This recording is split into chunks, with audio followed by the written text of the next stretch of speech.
ज्ञानयज्ञसूत्रमिन्दुशेखरं कृपाकरं नारदादियोगिवृन्दवन्दितं दिगम्बरं काशिकापुराधिनाथ कालभैरवं भजे।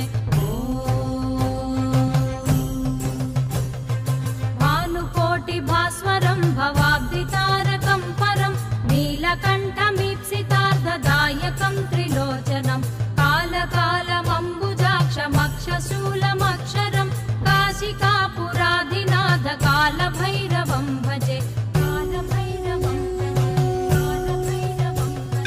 शूलटङ्कपाशदण्डपाणिमादिकारणं श्यामकायमादिदेवमक्षरं निरामयं भीमविक्रमं प्रभुं विचित्रताण्डवप्रियं काशिका